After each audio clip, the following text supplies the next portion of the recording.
Pleasure to be joined by Hockey Hall of Fame curator and longtime keeper of the cup, Phil Pritchard, joining me from his home in Burlington, Ontario. Phil, how you doing this evening? Josh, I'm hanging in there. It's we're all still quarantined out here in the GTHL area. I got my friend here, hasn't been to the Hall of Fame in a while. We came straight from Tampa after opening night, and customs officer told me to come straight home, so I came straight home and haven't had a chance to get it in the hall yet. So, but all is well. The family's good, everyone's good, and we're thrilled. We got hockey starting up again, and it's running in a lot of leagues and beginning to go. So it feels like normalcy is in the air. I know we're certainly holding our breath and hoping for some OHL hockey soon. We continue to wait patiently for that, but boy, the Stanley Cup, not a bad companion to have at your place there. You mentioned not being able to get it back to the hall yet. On that note, maybe share a little bit about your role as curator at the Hockey Hall of Fame and a little bit about maybe your travels with the cup and some neat places you've been with it. Yeah, I guess as curator of any museum, you look after all the displays and the artifacts. And being the curator at the Hockey Hall of Fame, you're looking after basically hockey history. And one of the greatest things about hockey history is this 36-inch high silver trophy right here. So in our world, a museum world, wherever we set up displays or take displays out, there's somebody always with it. And it's the same when the trophy goes out as well. If the trophy goes on the road, I go with it or one of the other guys. So it's a unique position to say the least, but I'm like you, Josh. I get up in the morning. I love what I do. And the hockey world is such a great bonding community. It's a pleasure to be in. And to hang around with Stanley Cup champions, it's okay as well. I hang out with the winners. Why not? That's right. We are certainly both very fortunate to be doing what we're doing. Even at times like this, there's still lots of things, at least on my end, to be covering across the Ontario Hockey League with, so many alumni in the NHL now. And of course, yourself, you haven't really slowed down either. So, I mean, you've certainly been able to see the world. You've been to England with the cup. You've been to Hollywood with the cup. Certainly an opportunity to get out and travel. I'm not sure if you did much of that prior to your work at the Hall of Fame. Yeah, my background is English. So every year we used to go back to Northern England to see my family in that. And then, like a lot of families, we'd go to Florida at March break to Disney or something like that. But then once I got into hockey, I think I began to realize how big this game is worldwide. And to have it played in over 90 countries around the world, and everybody arguably wants to come over to North America and play in Canada's game, you really begin to understand how passionate people are around the globe for this. So I think my last count is 34 countries in hockey that I've been to in that, and 29 of them with the Stanley Cup. So very fortunate that way. But I think more than anything, Josh, to meet people and hear their stories about the game of hockey is really special. And like you were saying, I mean, we love what we do, but listening to people tell stories and share their memories, to me, that's what it's all about. You see the passion, you see the fire in their eyes and their emotion for their favorite player or team or league. And it's all special. Nothing quite like talking hockey. You mentioned some of your travels, and you did mention Florida in there. One of your more recent trips was, of course, to Tampa Bay, where the reigning Stanley Cup champion Lightning had 10 OHL graduates on their roster. You got to hang out with Steven Stamkos, Mikhail Sergachev. Tell us a little bit about your fun in Florida. Yeah, obviously last year was a unique year for everyone, and no different in the world of hockey either. The NHL managed to put together a bubble in the late summer, early September, and it captivated with a Dallas Tampa Bay final in late September in Edmonton. And right from Edmonton, after the Lightning won in Game 6, we flew right to Tampa. And because of the COVID rules and regulations, everything was based in Tampa for us. So the guys had all their parties, all their families come down and everything. Obviously, Steve Stamkos, the captain and an OHL grad, led the way, not only in being a captain, but his magnificent goal that was seen all over the place in the hockey world was pretty special as well. But for him, whether it's Sergachev or whoever it might be, they had a lot of fun, and I think it really bonded them together, being in that bubble for that length of time, and then going back to Florida to be with their family and friends and celebrate with a new 36-inch companion. Yeah, you mentioned the bubble aspect. Certainly may go down in history as one of the more unique Stanley Cup championships of all time, and something that we were all, I don't know if I want to say fortunate enough to witness, because there's lots of stuff that goes on outside the hockey world, but it was something like no other. So true. And I think more than anything, Josh, it entertained us when we needed entertainment. We were inside and we were quarantined and obeying all the rules and regulations like everyone should be. But hockey gave us that out. And like sports always do in the world of entertainment, they give you that out to relive memories, to enjoy new ones and that. And the NHL did it in such a way last year and put it all together. And, the COVID tests, the rules, the regulations, all of that went on, and it's still going on everywhere. But they're making it work. But being in Tampa with Stamkos and company, it was pretty special. And like you said, it's went down like probably no other Stanley Cup in history. But at the end of the day, their names are on that Stanley Cup, and they are Stanley Cup champions. Of course, the Ontario Hockey League has a fairly significant footprint at the Hockey Hall of Fame, and you can mention guys from on the ice with Gretzky and Orr to guys behind the bench like Scotty Bowman, or even a GM like Jimmy Rutherford. The names are all there. One of the highlights of the OHL calendar, of course, is the annual awards ceremony at the Hockey Hall of Fame. I know that's been a special day for the league to celebrate the achievements of players and just to be in that environment with all the trophies and artifacts. And I'm sure that great hall is probably one of your favorite places in the building. Oh, for sure it is. I mean, that's where we honor the greats. And obviously, like you said, the trophies are there as well. And each year, as you mentioned, the OHL awards are there. And overlooking the whole award show, whether it's current OHL guys or where it's some past guys that are playing in the NHL, like Steve Stamkos or Taylor Hall or what have you, or guys on the wall that have been honored, like the Eric Lindoses, the Bobby Orrs, and things like that. It all kind of branches together, I think. But to be part of that each year and to see the future of hockey being awarded there, and obviously a lot of these guys go on to play in the National Hockey League and possibly win the Stanley Cup, and some go on to other things. But what the OHL brings is they bring a hockey player into either the hockey world or the business world at an A+ level. And that's what's really unique about it. And to see it all unfold at the Hockey Hall of Fame each year is pretty special. Well, we speak of the Ontario Hockey League. You yourself has some past history in the league, of course, as an intern in the 80s.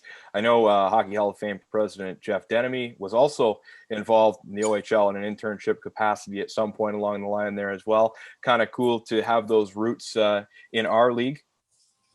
Yeah, you know what I mean? And mine date back over 35 years now, and Jeff's do as well, to work with Dave Branch or Herb or Ted Baker, any of those guys. That's to me where I learned about the game even more than I ever did, I think, because you're seeing young men turn into professionals there, and you can appreciate what they go through to get into that. So as you talk about OHL grads going on to players or coaches or GM, but behind the scenes as well. And I guess that's where Jeff and I fit into it as well. And there's so many people in this hockey world that have gone through the OHL way and more than just on the ice. And I think that what's really puts a bonnet in the hat of the Ontario Hockey League. Well, we have no shortage of submitted questions by fans, so we'll just kind of run through those. The first, pretty straight to the point. How does one become Keeper of the Cup, asks Mario from Scarborough. Maybe I'll translate that, Phil, into what was your journey like in coming into this role you're in today? Well, Mario, great question. I think one becomes a cup keeper or works at the Hall of Fame when one realizes he's not going to make it in the NHL by playing the game. And I learned that a long time ago when I was about 15 or 16, but I loved the stats part. I loved the historical side. And going to college for sports administration gave me that opportunity. And that was the theoretical side, but the OHL gave me the practical side in the co-op and internship. So from there, I guess I moved up the ladder, moved sideways on the ladder, did something on a ladder, and went to the Canadian Hockey League, and then went on to the Hockey Hall of Fame. And for me, as we talked about earlier, the hockey world is so small. You somehow interrelate with everybody, no matter what level of the game you're at or involved with. It's a great way to make a living. You meet some lifetime friends there, and you've got lots of memories. And for me, that's what makes it special. But my roots go back to 1984 in the OHL and going up from there. Kyle from Sault Ste. Marie and Steve from Guelph ask, what is your favorite exhibit at the Hall apart from the Stanley Cup? Well, I mean, obviously the Stanley Cup's the pinnacle for anybody that puts on a pair of skates or picks up a stick. They all want to come to North America, play in the NHL, and win that. But for me, that the history of the game is so special. The equipment has changed over the years, the skates, the sticks. But not only that, so is the Stanley Cup rings and the Memorial Cup rings and that. And our silverware collection, to me, is so special. And whether it's a Stanley Cup ring, whether it's a Memorial Cup ring, whether it's a John Ross Robertson ring, they've all altered through the years. But to see what they mean to be part of a team, I think that's what really gets it. And you can see all of that at the Hall. We've got one from Bruce from Gravenhurst who asks, what are some odd things you've seen drank from the cup, and have you ever had a drink from the cup yourself? Odd things. Well, I mean, first, it's a great question. When you're with them and they want to drink certain things, it seems odd at first, but then they explain why.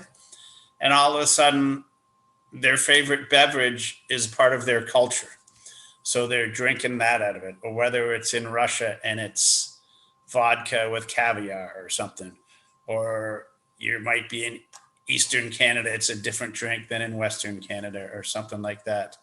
But I mean, I've seen everything from cereals, pierogies, caviar, and that eaten out of it, drank out of it. I've seen world's biggest margaritas, vodka, obviously beer, champagne, mixed drinks for kids. Chocolate milk is always a fan favorite for guys that have kids. They fill it up with chocolate milk and they give them straws, and they all get headaches within about 5 seconds of drinking the milk so fast. So it always sounds odd at first, but then when you hear why, it's pretty special. You'd asked if I drank out of it before. I did in 1997, only once. It was the first time the Stanley Cup was in Russia, and it was a big celebration. And I got to first put a caveat on it. I don't believe you should drink out of it unless you win it. But I did there. It was the president of the federation was there. The ministers of each county were there outside of Moscow and that. And it was a big celebration, and everyone is drinking out of it because, as Igor Larionov said, he was bringing what he won back to his homeland. It was very important that I was part of that because I brought it as well. So I did have a sip of vodka out of it. And I can tell you, for those that have never had Russian vodka, it tastes totally different than our vodka in North America. Very interesting. John from Coburg asks, being a guy that has traveled the globe with the Stanley Cup, do you have any useful travel tips you can offer us as a result of your experiences? Useful travel tips. Wow. Well, I mean, John, I think when I travel, I've got a big companion that's with me in a case. So that might be different than the way you travel. But to me, when you're getting ready to travel, you got to make yourself as comfortable as possible and be as flexible as possible, because you're not in control then. You're in control of Mother Nature, the pilots of the plane, and whatever's happening at the airport. So you got to be patient. You got to get comfortable and go from there. But the places that our world has to offer, to me, if you get the chance to travel, I would certainly put it high on the level to go do it. Absolutely. Robert from Milton asks, how much has the COVID-19 pandemic affected your travels with the Cup at all? Well, it has, and I think COVID-19 has affected everyone in a certain way. For me personally, when Tampa won the cup, we stayed in Tampa as long as we could because we knew when we crossed back into Canada, we'd have to quarantine for 2 weeks. And I think what Canada is doing is doing a great job, and is a very conservative country, but we want to make sure everybody's safe in that. But it certainly has affected the amount of days I travel. I'm usually 150 to 180 days a year, Josh, on the road, and it's really gone down right now. But the chance to be at home with the family is great, and I think anyone that is in quarantine right now and has the chance to be with their family, whether it's young and old, we're lucky. And as long as we're all safe and healthy, I think, and I got my fingers crossed here, that it's a good thing. But we do economically got to get out of this for the economy and everything. But most of all, we have to be safe. Yeah, 100% agreed on all that. It has certainly been good to spend some more time with family, with the kids and whatnot. So Yeah. I can appreciate that side of it. Emily from Kingston, and this is a little more just general. What do you enjoy most about working at the Hall of Fame? To me, Emily, I love the history of the game. I love the passion of the fans because I think like no other sport, hockey fans love everything about the game, the past, the present, what's happening down the road. They love it all. They love that hockey don't make a new trophy every year, regardless of what level you're in. You use the same trophy all the time. The tradition hockey has, I think, spreads into the fans, and the fans all love that. So for me, I think it's sharing stories with fans and them sharing stories with me. So maybe memories, if I put it into one word. I'm sure you have no shortage of those. Rod from Chatham, what happens when they run out of room for names on the Stanley Cup? Well, I'm going to try and do some skillfully computerized zooming here, but down at the bottom, we are on the last band right now. So there's 3 teams on there, and there's 13 teams can go on each ring. Once this is full, we're going to take this ring off. We're going to go to the bottom and slide the other 4 up and add a new ring to the bottom. So every 13 years, we'll add a new ring. The ring we remove will go into the Hockey Hall of Fame, where the OHL awards are each year in the Great Hall, and they'll be put on display there. So I think what it does, the cup evolves, it changes, it keeps the tradition, and it remains at 36 inches high because Brian Trottier once said it's the perfect height to hold over your head at 3 feet high. So they've kind of gone with that. And I've never picked it up over my head. I don't know if it's the perfect height or not, but to hang out here, it seems perfect height to me. Well, I suppose Brian would know from experience that Yes. that quote would apply. So, Yes. Jeff from Kalamazoo, Michigan asks, which player threw the biggest Stanley Cup party you've ever seen? Biggest Stanley Cup party I've ever seen. Probably for me would probably be a European guy because the whole city, county. I'm going to go with Timo Solani in outside of Helsinki, Finland. Taking it back from one country to another and sharing it with his fellow men from his own country. Cities in Europe make it a big day for them so that it becomes part of the community.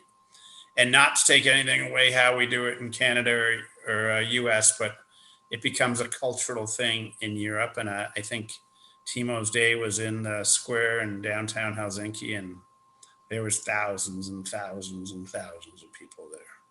It was a great day. But in saying that, anytime you can get to a Stanley Cup party, they're all great. It's very hard to narrow one down. But I'm going to give Timo the credit there. Yeah, certainly a special day when you can see everyone from the community come and celebrate a local hero. And I've stopped by a couple over the years here in Ontario, and I'm sure maybe it's a bit smaller of a scale, but a great time had by all, and just kind of a cool day where everyone who's watched the Stanley Cup, whatever it is, a month prior, can kind of gather and celebrate someone who's achieved so much. So, well, it's so true because you're sharing it with the people you want to, Josh, whether it's people on your street or your extended family or your community, whatever it is, that's what makes it special to you, because the team is much more than the guys on the ice. It's the teachers, it's the coaches, it's the workplaces they used to work, their favorite pizza place, whatever it might be. They're sharing it with them, and to them, that makes it very special, and that's what it's all about. Well said. Rob from Toronto asks, do you have any horror stories of losing a trophy or piece of memorabilia from the hall? Well, thankfully, we've got good security, and we're pretty cautious, and we wear our white gloves all the time and making sure everything's always okay. When we talk about travel, though, when we do travel with our trophies or displays, we try to, and maybe this goes back to that other question, do I have any travel tips? We try and get as many direct flights as possible, because when you get a connection, as many people know that have traveled, sometimes their luggage doesn't make that flight. But when our luggage doesn't make the flight, it's a lot worse than me not getting my second pair of shoes or pants or something. It's a trophy or it's a display or something like that. So fingers crossed all the time. Try and get the direct flights where possible, or drive if possible, and keep everything close by. Yes, your job would undoubtedly require you to be quite the details guy, I imagine. Yeah, exactly. And hey, there's nothing wrong with details. No, not at all. Greg from Mississauga gets the last couple here. The first being, how many pairs of white gloves do you own? Wow, great question, Greg. I wish my wife was here right now, because she complains all the time, because I've kept every pair.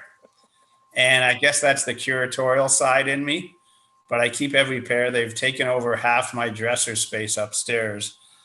In a regular season, I probably go through a pair every 2 weeks. So that would be, say, 26 to 30 pairs a year. I wear one especially for the Stanley Cup final and only use it then. So I don't know what the number would be. I do know I have sent my wife a postcard from everywhere I've ever traveled, and even before she was my wife, when we were just dating. And we have about 3,500 postcards. So I'm guessing the gloves might be getting close. I don't know if they're close to that number, but that gives us an idea of kind of freak collector guy I am. Or my wife is, maybe. I just write them and save them. She looks after them. Yeah, the whole curatorial side kind of sparks a question for me on the fly. Is there a particular polish or technique you have of keeping the trophies sparkling? And great question, because every day we have to clean it to make sure it looks great. And first of all, Josh, when you and I are 128, and if we look this good, we'll be doing it. But what we try and do every day is basically just take the fingerprints off it. And by using a soft detergent, basically like a hotel shampoo, it's not a harsh detergent, and warm water, that will take off all the marks in that. We get it professionally cleaned twice a year in Montreal. The silversmith has been working on the Stanley Cup since 1985, I think. Prior to that, her dad did it and her granddad did it, and that. So that's a tradition as well that's in hockey that is pretty unique. And as I said, we get that done twice a year, and that's professionally cleaned that way. But for me, every day it's a soft detergent, warm water, and keeps it clean and looking good. Well, to get back to Greg's question, he does ask, do you have a favorite OHL team? Favorite OHL team? Well, you know what? When I was working at the OHL back in the 80s, there was 15 teams at the time. The Belleville Bulls were one of my favorites. And then team transferred to Niagara Falls Thunder, and I became a Niagara Falls fan. But I'm always partial to the North teams, because they seem to have the biggest travel. And when you get a chance to go up to the Sioux or Sudbury, the fans are so passionate, and they've been to every game and they know every guy. And I think that's what makes junior hockey special, to walk around the rink and talk to the guys that lean against the rails and watch the game, because their viewpoints and their way they describe the game is so special to me. So back in the 80s, it was Belleville, but I love the northern cities. Well, as someone who has worked for the Belleville Bulls in the past, I appreciate the answer. And it's kind of my way out when I get pinned by, you know, one of the teams in the league who wants to jokingly ask who my favorite team is. I always just say, "Oh, I'm a Bulls fan."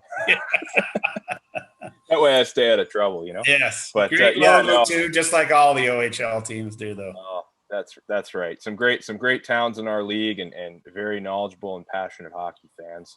Some who I'm sure have enjoyed watching this segment. Some great questions and some very informative answers. So Phil, thanks for joining me for this. Phil Pritchard, curator at the Hockey Hall of Fame and the keeper of the cup. Until next time, thanks for joining us. Thanks, Josh. Hopefully we'll chat again.